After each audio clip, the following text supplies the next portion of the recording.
Bem-vindos a mais um podcast Discutindo Teses, um programa voltado à ciência e ao conhecimento em nível de excelência produzido pelos doutores, que por meio de seus métodos, por meio dos seus estudos, por meio de suas pesquisas, em outros instrumentais, permite o avanço do conhecimento. Permite melhorias histórico-sociais. A contrário senso, ainda estaríamos caminhando nas savanas, sujeitos às leis da sobrevivência. E essas pesquisas, esses doutores, homens e mulheres, trazendo e trazem soluções para o que nos atinge enquanto humanidade. O objetivo do pensamento científico é investigar, é descrever, é explicar, é observar metodicamente, buscando sempre a objetividade. Sempre recordando que quando caímos para uma subjetividade, nós estamos dentro dos lugares comuns, estamos dentro do senso comum, das quais a ciência pouco se vale, na medida em que isso não pode ser comprovado, não pode ser verificado, não pode ser estudado. Os fenômenos dentro disso que se põem enquanto objetos são hipóteses ao pesquisador. A ciência torna a vida mais previsível, mais segura, mais coerente e mais racional. Ela nos tira da incerteza, da instabilidade, de não saber, de desconhecer, de tudo se transformar num enigma que não tem solução. Hoje contamos com a professora doutora Luciana de Paula Assis Ferriani. A nossa caríssima, a nossa excelentíssima professora doutora é advogada, é graduada pela Pontifícia Universidade Católica de São Paulo, é mestre e doutora pela Pontifícia Universidade Católica de São Paulo, possui um intenso e brilhante currículo, é autora de várias obras e, dentro disso, o que será objeto hoje do nosso podcast, e que foi objeto de livro Direito ao Esquecimento. É uma obra brilhante, muito bem escrita, se me permite avaliá-la. E a nossa autora apresenta uma visão, então, panorâmica sobre o tema, inclusive, num primeiro momento, se utilizando do direito comparado, que foi a sua área de concentração enquanto pesquisadora, estudante, pós-graduada da professora Maria Helena Diniz, na Pontifícia Universidade. Além das questões que traz subjacentes ao próprio tema. O direito à verdade, o direito à memória, questões como direito à privacidade, à intimidade, à imagem, à honra e todas as antinomias que surgem a partir desses construtos. Aponta ainda caminhos para a tutela específica em relação ao direito ao esquecimento.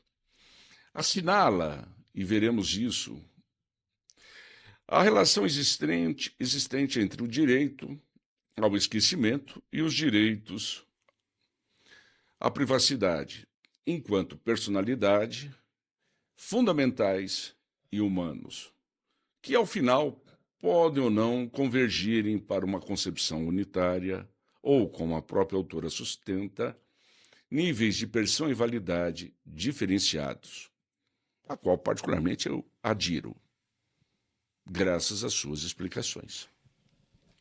Então, vamos falar e ouvir sobre o direito ao esquecimento.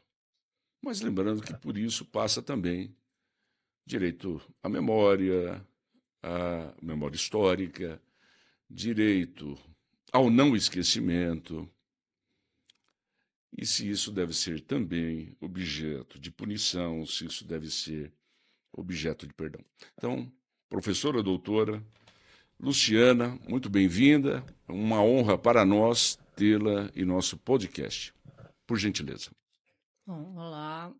Primeiramente, quero agradecer o convite, me senti muito honrada. Realmente é de grande satisfação estar aqui e conversar sobre esse tema que eu defendo e estudo há tanto tempo. E, na verdade, esse livro, Direito ao Esquecimento, ele é fruto da minha tese de doutorado. Eu defendi essa tese já faz algum tempo, no ano de 2016, mas ainda é um tema bastante atual. Na verdade, sou professora já faz algum tempo, desde 1998, e sou da área do direito civil, sempre tratando do direito privado. E meu mestrado foi na área de família, não tinha nada a ver com o direito ao esquecimento ou essas outras vertentes que a gente ainda vai tratar. E quando eu fui para o doutorado, eu pensei assim, preciso mudar, eu queria partir para outra linha. E um dia, por incrível que pareça, eu lembro até onde eu estava, eu escutei uma notícia sobre direito ao esquecimento, sobre duas decisões que tinham acontecido no STJ, Superior Tribunal de Justiça, uma concedendo o direito ao esquecimento e a outra não. E aí eu comecei a me debruçar sobre o tema. Eu fiquei pensando assim, será que vale a pena tutelar o direito ao esquecimento? Porque eu realmente também não tinha muitas informações sobre isso. E sempre fui uma pessoa que gosto muito de história, de estudar a história, grandes temas assim que eu entendo que merecem não ser esquecidos. Então, eu falei assim, mas será que ele se contrapõe, o direito ao esquecimento, a outros temas como a memória, a verdade histórica? Então, aí eu resolvi pesquisar sobre isso. Foi assim que nasceu o assunto.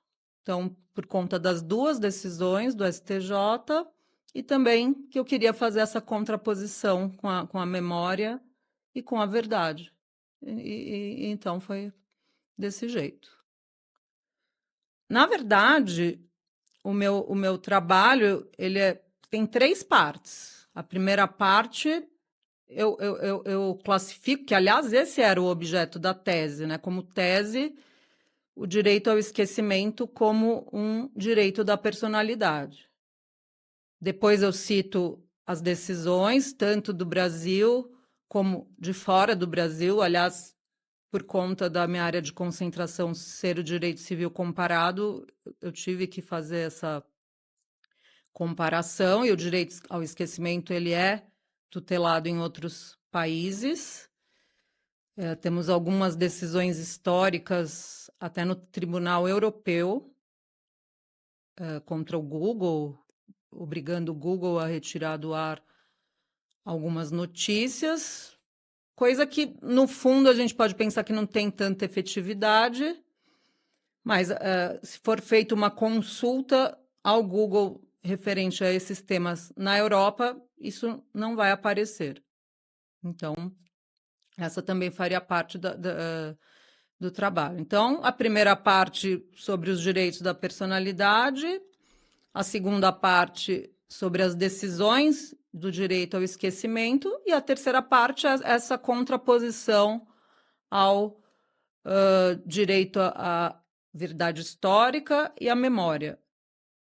Aí, no final, eu faço uma ponderação também entre o direito ao esquecimento e outros dois grandes direitos fundamentais, que são a liberdade de expressão, que também a gente precisa fazer essa contraposição, e ao direito de ser informado.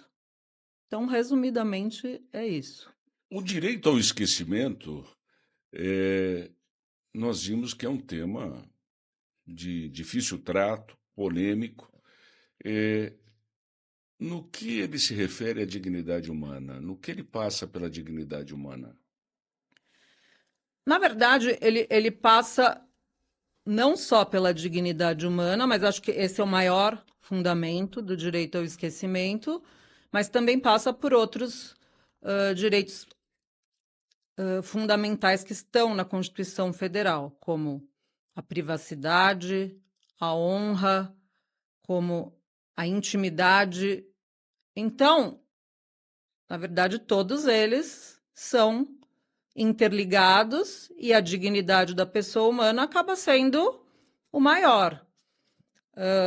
O direito ao esquecimento seria a possibilidade, a faculdade, então, uma opção individual, de manter esquecido um fato do passado que já não traga mais nenhuma atualidade e que também não tenha grande repercussão, que não tenha interesse público. Mas por quê? Assim como acontece com a privacidade, com a intimidade, com a honra, isso pode causar dor, isso pode causar sofrimento. Então, aí que estaria interligado à dignidade da pessoa humana, porque sendo uma decisão individual, se isso pode despertar memórias ruins, então por que não deixar isso no esquecimento?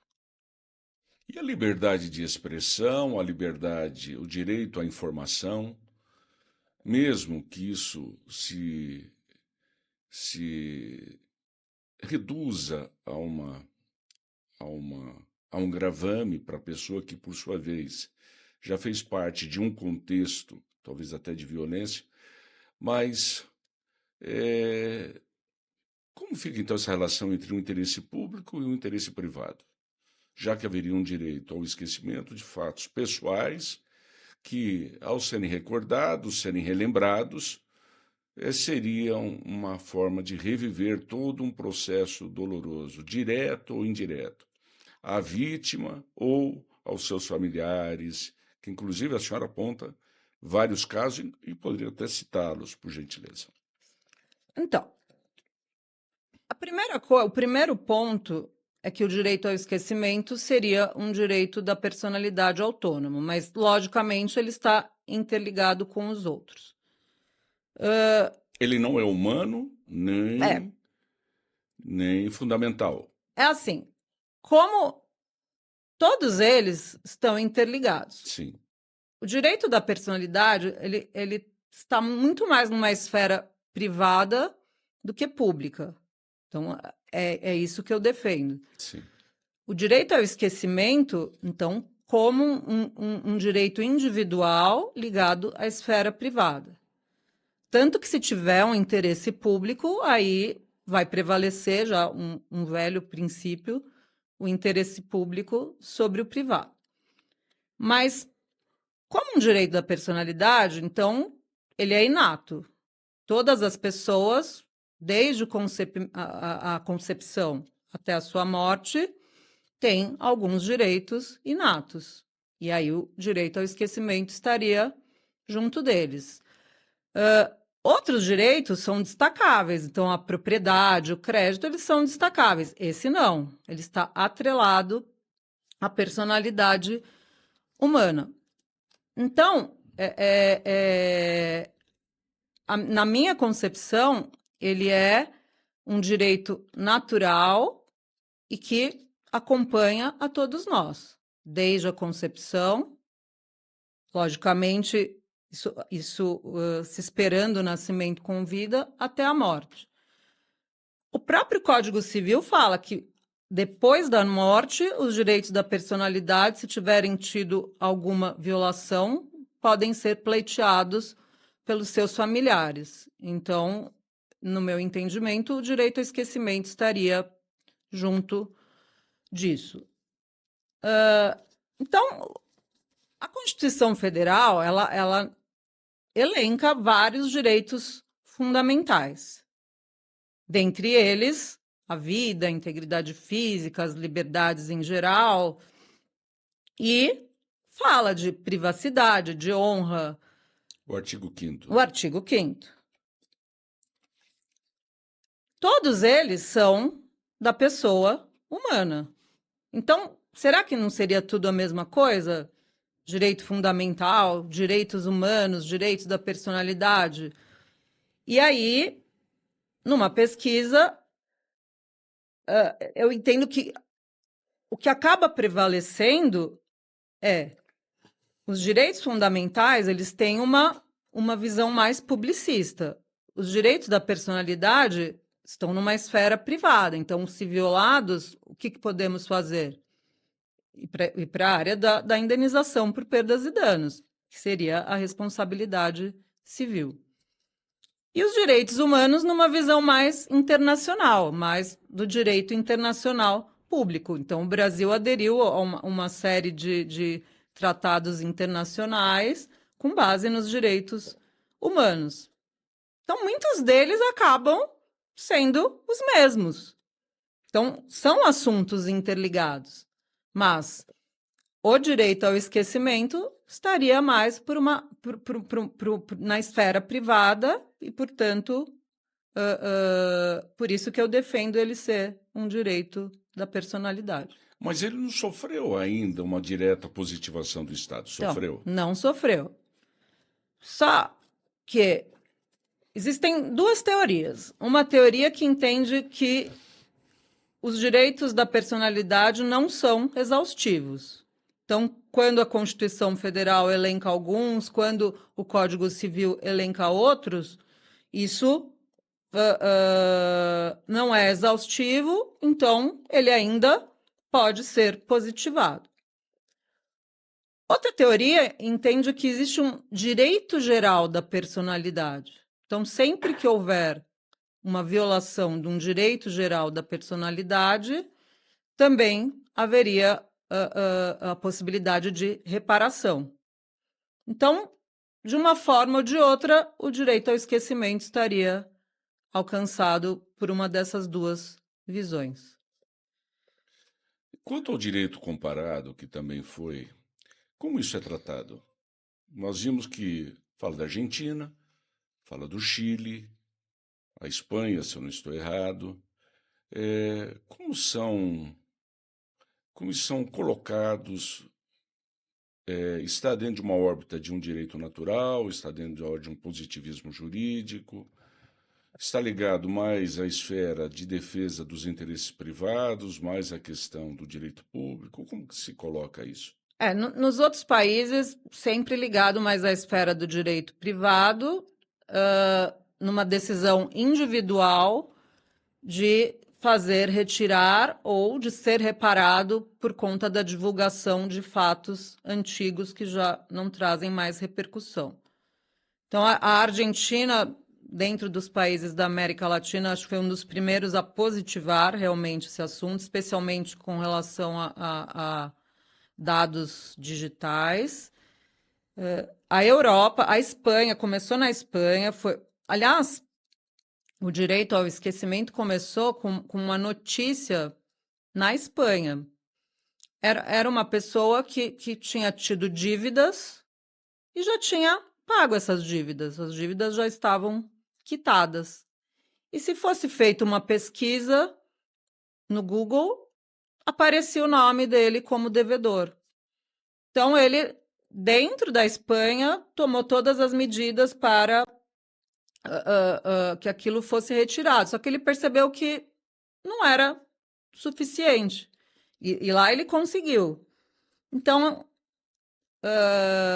no Tribunal de Justiça Europeu, foi a primeira decisão histórica sobre direito ao esquecimento para a retirada do Google dessas notícias, colocando esse indivíduo como devedor, sendo que ele já tinha pago as dívidas há muitos e muitos anos.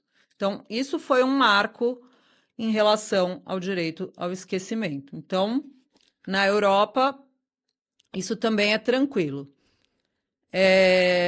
Já nos Desculpa, Estados... aproveitando, a senhora também cita o exemplo da Itália, Então, nós temos decisões A até. França, Pode parecer que é um assunto novo, mas a gente encontra em pesquisas decisões do início do século XX com base no direito ao esquecimento. Então, na França, pessoa que considerava Droit de l'oubli. algum fato desabonador e tinha o direito de ser esquecida, mas assim, lógico que não, já não numa esfera digital, e sim por notícias de jornais, da Itália, da França, da Alemanha. Alemanha, um caso muito importante foi na década de 70, sempre com base no direito ao esquecimento. Esse que eu falei do Google é mais recente. Agora, nos Estados Unidos, não. Nos Estados Unidos, encontra-se decisão, mas também bem antiga, só que ali, já como tradição, a liberdade de expressão acaba prevalecendo mesmo sobre o direito ao esquecimento. Então, dificilmente naquele país isso vai ser aplicado, por conta da primeira emenda, que coloca a liberdade de expressão acima de outros. Outro país que também tem decisões sobre direito ao esquecimento é o Canadá. A província de Quebec também reconheceu o direito ao esquecimento. E nós, de alguma forma, copiamos esses procedimentos, essas linhas de tese que eles adotam para a aplicação do princípio de esquecimento, seja do Canadá, seja da França, seja da Espanha, Então, ou mesmo da Argentina, né? Como houve a decisão do Tribunal Europeu, aí foi um assunto que acabou gerando grande comoção Repercussão aqui. geral, deu repercussão geral Deu. lá? Deu aqui também, né? Aqui também. Aqui também. Acabou promovendo grande comoção no Brasil, então esse assunto acabou chegando no primeiro momento, que foi até o incentivo para minha pesquisa, ao STJ, com 2 grandes julgamentos, em que o ministro Luiz Felipe Salomão foi o relator. E num primeiro deles, que eu acho que eu vou até contar a historinha, ele concedeu o direito ao esquecimento e no segundo não concedeu. Então, o primeiro caso tem a ver com a chacina da Candelária. É algo que aconteceu nos anos 90, algo de grande comoção e que certamente não deveria acontecer de novo. E quanto a isso, acho que ninguém pode esquecer. Só que o que foi objeto do direito ao esquecimento não foi a chacina da Candelária, foi um inocente que foi retratado num programa de grande repercussão, um programa de televisão. Então, uma grande rede de televisão fez alguns programas policiais de cunho histórico para contar a história da chacina da Candelária. E aí resolveu contar também que uma pessoa que teoricamente era inocente foi acusada indevidamente e contou a história dele. E, na verdade, lá nos anos 90, realmente, ele estava, acho que na delegacia ou no local do crime, isso eu já não me recordo. Foi visto por algumas testemunhas e falaram: ele é um dos autores. E aí ele foi acusado indevidamente, sendo que ele estava ali para ser álibi de alguém. E depois conseguiu provar sua inocência, foi absolvido e aquilo passou. Acho que uns 20 anos depois, 15, 20 anos depois, veio o novo programa de televisão e trouxeram tudo à tona de novo. Ele tentou impedir, ele não queria impedir o programa de contar o fato histórico, mas não queria que o nome dele fosse usado. Por quê? Porque ele comprovadamente tinha sido inocente. E aí ele tentou, com a rede de televisão, que aquilo não fosse veiculado, mas mesmo assim foi. E aí que ele entrou com as ações, entrou com ação de indenização por perdas e danos lá no Rio de Janeiro. O Tribunal de Justiça do Rio de Janeiro concedeu o direito ao esquecimento e depois isso chegou ao STJ, que também manteve o direito ao esquecimento e a indenização com base no direito ao esquecimento. Porque o que eu acabei de dizer, a história poderia ser contada do mesmo jeito, mas tirando a imagem e o nome dele. Quer dizer, é um fato que ele já não gostaria mais de recordar. E ele chegou a ter prejuízos pessoais por conta disso? Então, ele teve prejuízo porque ele ficou com medo de ser confundido novamente. Ele Morto? mudou, ele teve que mudar de casa. Ele ficou com os vizinhos, que ninguém sabia daquela história. Então, a notícia trouxe à tona toda aquela situação. Ele ficou com medo de ser morto por justiceiros, enfim, e teve que ficar no anonimato. Então, ele recebeu a indenização. Na época até falaram, mas será que o STJ pode cuidar desse assunto? Será que não seria um assunto constitucional? Mas, na verdade, o Código Civil trata de direitos da personalidade, inclusive de maneira geral, até aí que foi enquadrado o direito ao esquecimento. Então, aquela decisão, na minha opinião, foi a mais acertada.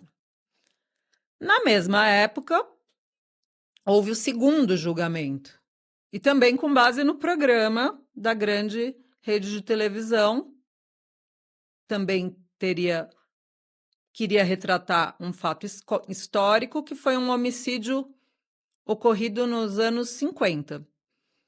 Que eu... Bandido da Luz Vermelha. Não, Não foi esse? não. Esse também teve, né? Mas foi o crime da Aida Cury. Ah, isso mesmo. Isso mesmo. Da De Aida 50. Cury. E ela foi morta, enfim, dizem que um feminicídio, né? Na época não tinha esse nome, mas foi isso que aconteceu. E eu acho que até na escola a gente estudou esse crime. Acaba realmente sendo, na faculdade, eu digo, né? Acaba Como sendo. foi esse crime? Então, eu não sei direito, mas ela foi Nem morta de forma cruel. cruel, acho que por duas pessoas, e o Sim, programa contou essa história. sim. Mas até por conta para retratar crimes históricos, né? Assim como também teria sido os do Bandido da Luz Vermelha. Que, aliás, eu também vou falar dele daqui a pouco. Sim. Mas, na época, os irmãos dela, que ela faleceu na ocasião, os irmãos ainda estavam vivos e não queriam que aquilo fosse retratado novamente, porque causaria dor, causaria esse gatilho, né? De reviver novamente aquele drama. E o STJ, nesse ponto, achou que não, que nesse caso não cabe o direito ao esquecimento, porque já entrou num contexto histórico, então seria impossível não retratar o crime da Aida Cury sem a própria, né? Ela, logicamente, como vítima. Mas porque os familiares da vítima também muitas vezes tentam alegar o direito ao esquecimento, para que essas memórias não sejam novamente despertadas. Então, foi com base nisso que as ações foram promovidas, novamente pedindo indenização por perdas e danos, só que dessa vez o STJ não aceitou e não aplicou o direito ao esquecimento. Este processo é que chegou ao STF e que foi considerado com repercussão geral. Que eu até gostaria de falar disso, mas daqui a pouco. Sobre o Bandido da Luz Vermelha, muitos falam que ele teria o direito ao esquecimento, porque ele, se não me engano, foi o criminoso que mais tempo ficou numa prisão. e depois de ter cumprido a pena, ele seria solto, foi solto e talvez tivesse o direito de ser esquecido. E não foi o que aconteceu. Quando ele foi solto, todos os veículos de imprensa noticiaram e ele acho que não teve a paz que gostaria e acabou sendo morto depois. 6 meses após, Então por um ele sobrinho. não teve o direito ao esquecimento. Seguramente, seguramente. Ou seja, o direito de ser deixado em paz. Direito de ser deixado em paz. Mas eu creio que o direito ao esquecimento ele tem muitas vertentes. Algumas são essas que eu falei. Então, teria a primeira origem seria essa, né? A de alguém que praticou um crime, cumpriu a sua pena e quer se ressocializar. Então, seria depois já porque existem já os procedimentos, né, de reabilitação, enfim. Então, no âmbito privado, também ter o direito de ser esquecido e poder se ressocializar. Agora, existem outras vertentes também. Seria, por exemplo, do inocente que não cometeu crime nenhum e ainda é retratado, e o que faz despertar suas memórias antigas, que é o primeiro exemplo que eu falei. Uma outra vertente, realmente a pessoa cometeu algum fato desabonador no passado, mas de apenas interesse individual, que não tem repercussão atual e que não quer mais que essas memórias sejam despertadas. Então, seria uma terceira vertente. Aquele exemplo do Google, da pessoa que tinha uma dívida e agora já está paga, não quer que aquilo seja retratado. Isso é individual, né? Isso é um direito individual. Então, vamos pensar mais uma situação, que eu também cito aqui. Uma apresentadora de TV que há 40 anos fez um filme de conteúdo adulto que não quer mais que aquilo seja Uma criança. veiculado. Uma criança não quer mais que aquilo seja veiculado, não só por ela, não só por um interesse individual, mas até coletivo, né? E é uma coisa que acho que acabou, todo mundo sabe, mas ela não quer que aquilo apareça mais, que a imagem dela seja vinculada com aquele filme. Então, só que aí a gente precisa entender, será que isso perdeu a atualidade? Será que ela é uma pessoa pública? Será que isso seria alcançado pelo direito ao esquecimento? Então, são muitas vertentes que precisam Doutor, ser uma levadas em questão. consideração. Pessoas públicas ou notoriamente conhecidas têm direito ao esquecimento? Aí, quando eu finalizo o trabalho, eu entendo que não. Aí eu acho que aí até tinha sido a sua pergunta anterior, como é que fica a liberdade de expressão, como é que fica o direito de ser informado. Então, aí eu entendo que pessoa pública ou quando tem o interesse público, não há o direito de esquecimento. Essa é a minha última conclusão. Não há o direito ao esquecimento. É o preço da Prevalece fama. é o preço da fama. Hoje, alguns vivem disso, algumas celebridades adoram a fama, mas não é só para eles, né? Então, uma pessoa que é um político, tem um cargo público, também não tem direito ao esquecimento. Quer dizer, dentro disso, e a questão das biografias de pessoas notórias? Então, esse também foi um dos motivos que me levou a escrever sobre isso, porque na mesma época dos dois julgamentos sobre o direito ao esquecimento, também tinha tido uma decisão muito importante do STF, que era do STF, dizendo que biografias não precisariam de prévia autorização do biografado, né? Então, aí eu também pensei assim, puxa, então como é que vai ter o direito ao esquecimento se a biografia é livre? É que, na verdade, essas biografias não são livres. Na verdade, não é preciso a prévia autorização, mas se a biografia violar privacidade, imagem, intimidade, se houver abuso, realmente vai ter indenização na esfera privada. Mas Então, o que caracterizaria o abuso dentro desse contexto? de novo, a violação desses direitos, como Sim, da privacidade. personalidade, mas Só que são situações se que são não.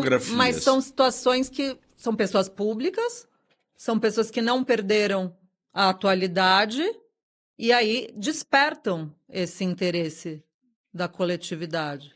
Diferente daqueles que pleiteiam o direito ao esquecimento, que não são pessoas públicas.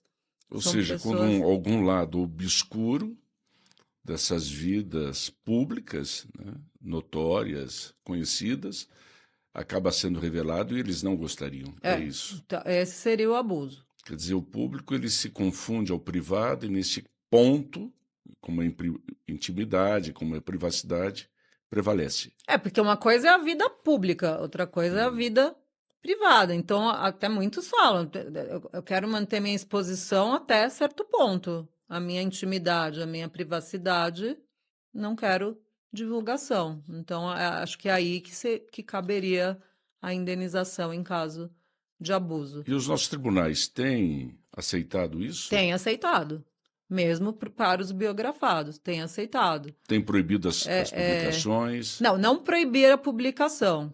É reparar o dano caso a publicação invada uma área que não deveria ter sido exposta. Então, na realidade, quando se faz um pedido judicial dentro desse contexto de obras, de biografias, tem que se apontar onde estaria a lesão. Teria que se apontar. Mas não a obra porque a toda. decisão foi no sentido de que a obra toda não vai ser proibida num primeiro momento. Em caso de abuso, aí cabe reparação. Mesmo Então, que aí a pessoa pensa duas vezes antes de publicar uma obra. eu lembro, teve um cantor muito conhecido Sim. que passou por isso. Acho que foi o caso que levou a essa decisão, né? E aí. Porque tem coisas da vida dele que ele não gostaria de ser exposta. Outras são de Que seria uma domínio público. exploração inconveniente. Outras são fato. de domínio público, como foi a carreira, como ele ficou famoso, mas assim, fatos antigos da infância ele não gosta que sejam abordados. Mas é interessante, porque quando se fala de uma biografia, o que as pessoas querem, em última instância, são mexericos, fofocas. Não querem grandes lições de história, lições de sucesso, como alguém chegou a ser o que se é em última instância. Quer saber exatamente aqueles detalhes mais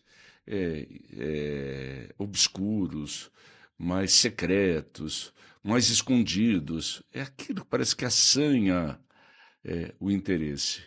Então fica assim até um certo contraponto, né, dentro daquilo que Não, se faz e totalmente. aquilo que... Mas por isso que é diferente do que se aborda no direito ao esquecimento, né? Não é uma pessoa privada, não é uma pessoa que não gera interesse público, é uma pessoa que gera o interesse público. Senão, para que você vai fazer a Então, biografia? e o direito de receber informações dentro desse contexto? Quer dizer, não pode ser mexericos, não pode ser fofocas, não pode ser violação da intimidade, da privacidade. Agora, Esse é o limite. esse é o limite. O que é de conhecimento geral, aí poderia ser. Não há essa restrição. Justamente por conta do direito de ser informado. Não envolveria também direitos autorais, isso, direito à imagem? Sim, tanto que o entendimento hoje é se aquilo foi num local público, pode ser publicado. Num local público, pode ser Sim. publicado, não, mas eu quero dizer assim, se a imagem foi feita num local público, ela pode ser divulgada. Agora, se a imagem foi conseguida, o paparazzi entrou, invadiu, aí tem uma violação a imagem. Eu vi na sua Invadir o pesquisa celular, né? Também tem isso. é, que o professor René Arialdotti, esse paranaense, falecido há alguns anos, e que participou da reforma do Código Penal de 84, junto com a comissão do professor Francisco de Assis Toledo, ele foi um dos primeiros a tratar Exatamente. do tema, né, direito Ele, ao ele foi esquecimento. um dos primeiros autores a reconhecer o direito ao esquecimento no Brasil.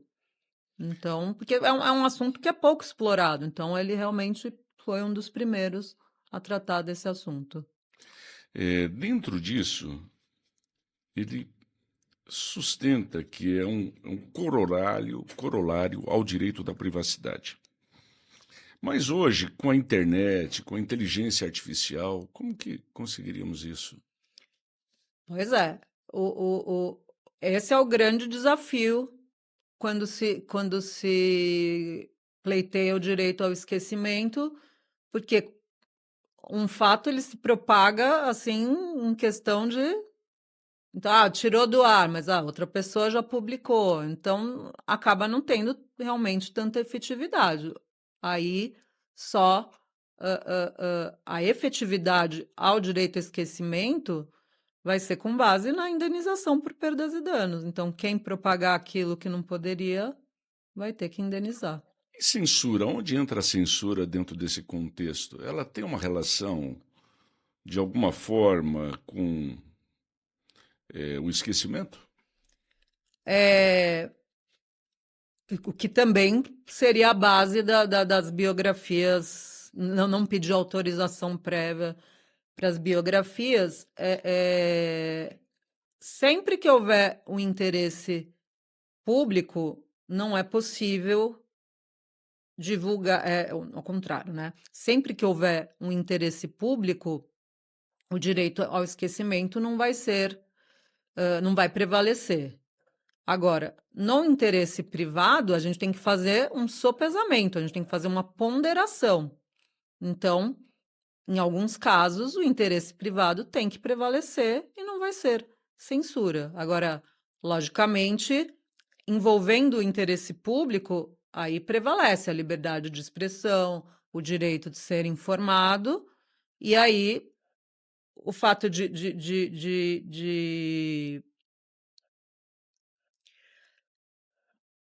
isso vai acabar prevalecendo. Vamos pensar assim: um político, sei lá, quero dar um exemplo, um prefeito qualquer, tem uma notícia divulgada e ele vai alegar o direito ao esquecimento. Fala, quero que apague, quero ser indenizado. E vão falar, não, mas isso tem repercussão pública, você é uma pessoa pública, então vamos manter. Então, prevaleceria a liberdade de expressão e o direito das pessoas de serem informados. Agora, um devedor que pagou a sua dívida, que é aquele exemplo que eu já falei, ou um inocente que não cometeu crime e está tendo notícias veiculadas. Será que isso seria censura? Será que não vai prevalecer aí sim a dignidade da pessoa humana? Então, porque realmente nós temos um conflito aí, de princípios até, né? Então, nesse caso, eu entendo que não haveria censura o fato de não veicular mais notícias referentes a um interesse meramente individual. Dentro dessa linha do direito comparado, a senhora cita a Itália, dentro daquilo que ela estabeleceu em relação ao direito ao esquecimento, dizendo que ele está condicionado a dois requisitos. O primeiro seria o decurso do tempo, e o segundo, a inutilidade da notícia em relação a situações e eventos. No Brasil, nós seguimos alguma linha paralela a isso? Existem requisitos ou cada caso é um caso? Tem requisitos, mas de qualquer forma precisamos olhar caso a caso, né? O primeiro requisito é realmente esse, é um decurso de tempo. O direito ao esquecimento, junto com outros direitos que vêm do decurso de tempo, como prescrição, anistia, perdão, o tempo é o fator primordial. Ah, mas tem um tempo mínimo? Não, cada caso é um caso. Tem que ser um fato do passado. Uhum. E aí o segundo requisito é que não tenha mais atualidade, porque às vezes é um fato do passado que ainda tem atualidade, Sim, sim. que aí seria a terceira parte do meu trabalho, que é a questão da verdade histórica, da memória. Então, tem que ser um fato do passado, mas que não traga mais atualidade e que seja um interesse meramente individual. No final, o titular, ele tem controle sobre as suas informações antigas? Então, Podemos dizer isso? Ou não há nenhum controle hoje? no mundo da era digital, a gente acaba não tendo tanto controle. Por mais que Às se vezes eu dou queira. até uma olhada no meu para ver o que aparece lá. Mas existem leis, né, de controle de dados justamente para isso. Aliás, dizem a- o que a gente tem mais próximo disso, do direito ao esquecimento, é essa prerrogativa que os indivíduos têm de fazer apagar dados digitais. Então, A senhora apontou uma coisa que eu achei muito bacana, particularmente, que ao lado de outras pretensões, então o direito ao esquecimento seria sempre uma pretensão, uma vez que não temos o controle final, uhum. já que isso estaria nas mãos de outros detentores das decisões, mas que ele seria como o direito à felicidade, entre aspas, o direito de ser amado. Eu achei assim realmente muito bacana. Mas dentro da sociedade da informação, a questão das condenações criminais, que a senhora já apontou, a questão da reabilitação, e aí?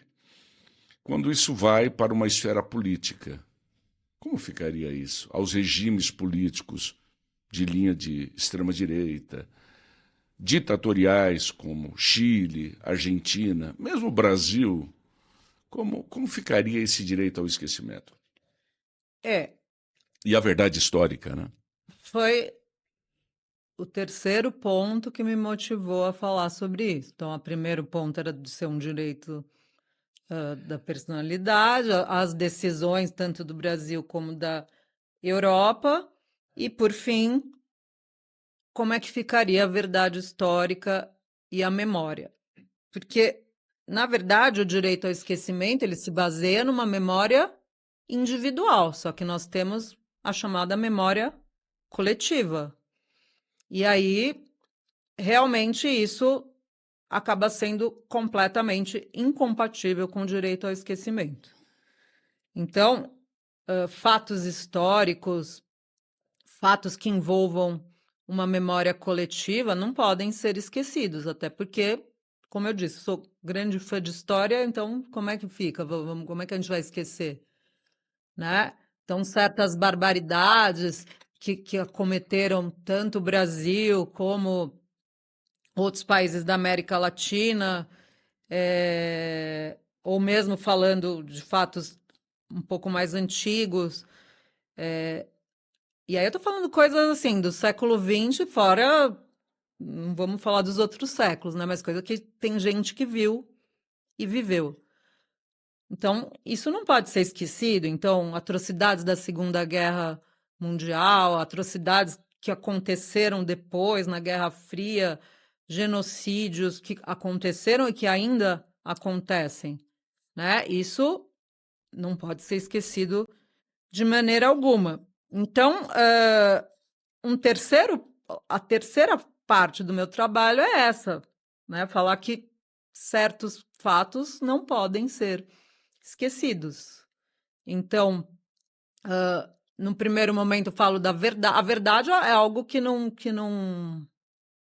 nem os filósofos, né, acabam conceituando, mas assim, a gente tem alguns princípios no nosso direito sobre a verdade. Então, os contratos, por exemplo, dentro do direito privado, tem que ter base no princípio da boa-fé, da lealdade, a verdade processual também é algo que está presente no nosso direito.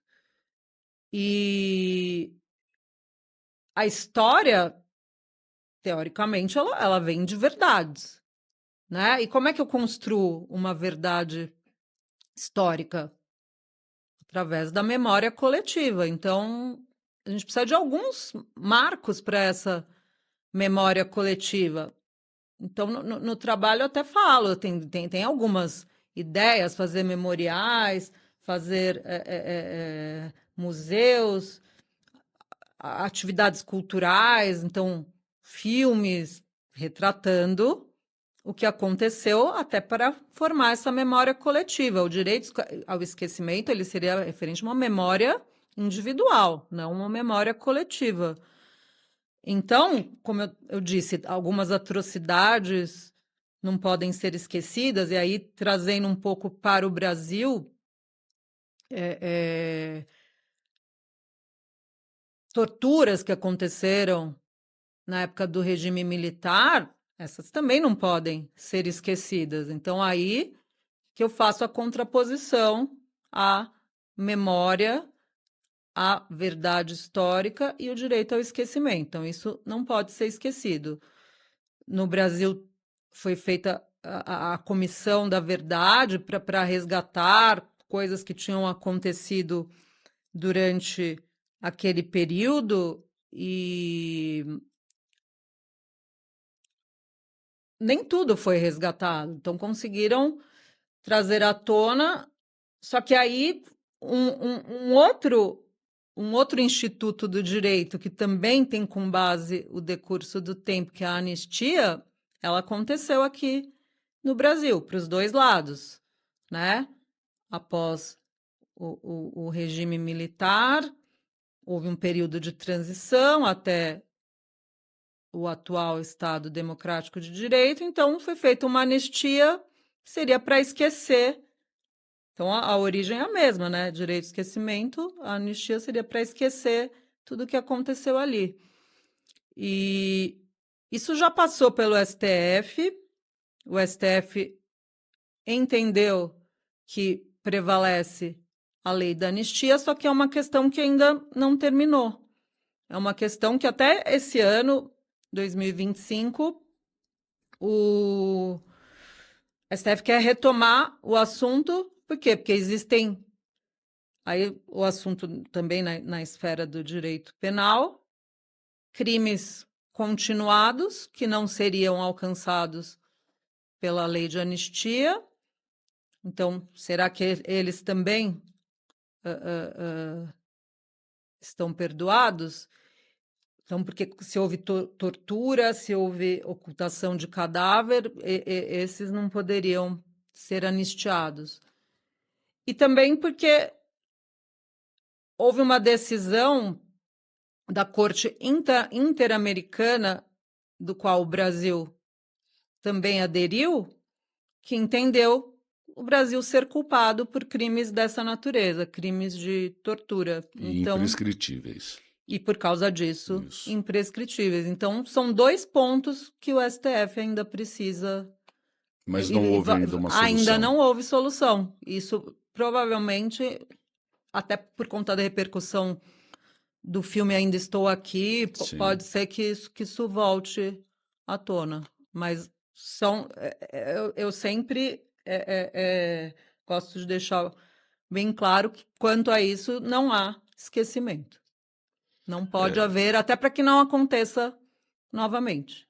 Então, no fundo, a anistia ela sempre tem um valor relativo, mesmo sendo uma decisão política, mesmo tendo por objetivo este silêncio sobre o passado que se busca É impor. uma pacificação, né? É uma Seria. Mas, pacificação, assim, mas, o objetivo seria esquecer, né? Mas mas não é o que se tem. não. Não. Porque daí, dentro desse contexto, o indivíduo acaba prevalecendo dentro das suas razões pessoais, das suas. Não há necessariamente uma. As vítimas desses crimes, evidentemente, não tem por que perdoar. É. Não tem. É razoável, é compreensível. Mas mexer no passado é bom. É, mesmo no caso das vítimas, que eu falei que seria a primeira vertente, uma das vertentes do direito ao esquecimento, em que vítimas podem não querer mexer no passado e esquecer, outras querem o oposto, por isso que é uma faculdade.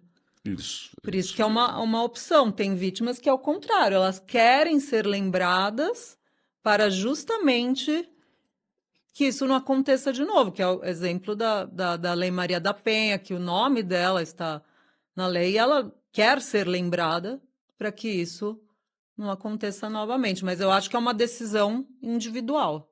Então, é bom mexer no passado? Depende. Cada um vai pensar de um jeito. Pode ser que outra pessoa fale, não, eu não quero, eu quero ser realmente esquecido. E quando isso funcionaria como instigação ao ódio social? Hum, Por exemplo, esse reviver do passado, a não aplicação da teoria do esquecimento. Quer dizer, como funcionaria num outro sentido? não entendi. É, é, por exemplo, que foi exatamente a questão da Candelária.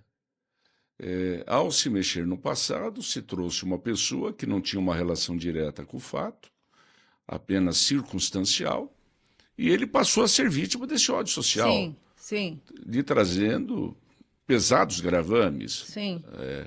Então, digo nesse sentido, quer dizer, como fica? O dano está feito. Mesmo que possa ser monetizado, mesmo que pode ser reparado financeiramente, ao depois se obter o silêncio, o estrago está feito. É uma questão insolúvel, porque assim, não dá para voltar o tempo e apagar aquilo que já foi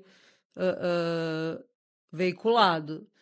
Eu entendo que a única maneira é a reparação civil, mas Não o tem ódio mesmo. social ele é algo que não vai ter solução. Não vai, não tem. É, Bom, para as suas conclusões, quais foram, assim, eu diria, além daquilo que nós já apontamos, qual foi a grande verdade que Vossa Excelência obteve nessa pesquisa muito bem produzida, com muito conteúdo, enfim, com muita qualidade?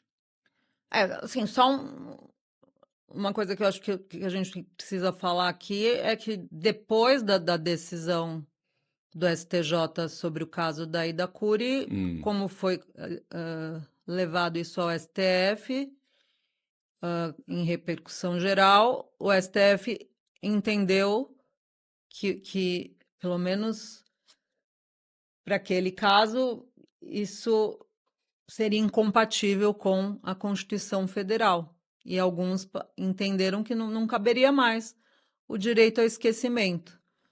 Só que, na verdade, nessa decisão, eles deixaram aberta a possibilidade disso ser positivado, que, como a gente falou, não é ainda positivado. E que também, que sempre que houver abuso, que isso seja levado à esfera privada. Então, eu entendo que atualmente, sempre que houver uma violação, a gente tem que analisar cada caso concreto. Alguns realmente vai prevalecer a liberdade de expressão, vai prevalecer, especialmente para as pessoas públicas, especialmente para quando houver a prevalência do interesse público. Então, prevalece a liberdade de expressão, o direito de ser informado. Mais uma vez, repito, a verdade histórica, a memória também deve prevalecer para o esquecimento, e as antinomias serão resolvidas? com o critério da ponderação, que, aliás, é um critério que o nosso Código de Processo Civil já reconhece, sempre que houver uma antinomia, sempre que houver um conflito de princípios, Alexia. deve haver esse critério. E agora a gente está diante de uma possível reforma do Código Civil, e no próprio capítulo de direitos da personalidade, se realmente houver essa alteração, se isso for aprovado, lá também vai ter um artigo falando para usar o critério da ponderação em caso de conflito de direitos da personalidade. Então, Muito o meu interessante. entendimento é ainda havendo um interesse meramente particular, se houver um fato que não traga mais repercussão social, que isso deva ser esquecido, porque é justamente porque a memória ela ainda vai existir, a pessoa vai ter alguma memória, mas é uma memória individual. Então, ela não quer justamente essa repercussão na sociedade. Então, sendo um interesse meramente individual, aí sim ele vai prevalecer. Professora doutora Luciana de Paula Assis, mais uma vez, eu sugiro aos nossos telespectadores, aos nossos amigos, aos nossos seguidores que, olha que obra interessante. Lembrando que isso daqui não é um trabalho de publicidade, não é isso, não é esse o objeto. Mas eu acho que toda a produção intelectual, toda a produção científica tem que ser divulgada. Olha, algo que vocês podem obter. Maravilhoso trabalho, mais uma vez, meus parabéns. Brilhante tese, brilhante. Eu, particularmente, a senhora me convenceu em tudo. Eu adiro, assim, do princípio ao fim. Fora o que nós deixamos de falar. Quantas coisas que deixamos de falar, tal a riqueza do seu trabalho. Então, aqui, meu muito obrigado, meus parabéns. Excelente tese, excelente linha de pesquisa, excelente raciocínio, uma linguagem maravilhosa, perfeita, um raciocínio absolutamente coerente. Olha, show. Show de trabalho, show de pesquisa. Muito obrigado. Olha, nos honrou muito a sua presença, nos honra muito. E vamos lá, vamos esperar aí os próximos trabalhos de Vossa Excelência e para cada vez mais a ciência nesse país nosso tão carente de trabalhos profundos consiga crescer e alçar voos maiores. Muito obrigado. E Bom, eu que agradeço, foi uma alegria participar. Espero que essa conversa continue gerando reflexões e bons debates, e parabéns aqui por todo esse trabalho. meu muito obrigado. Meu muito obrigado.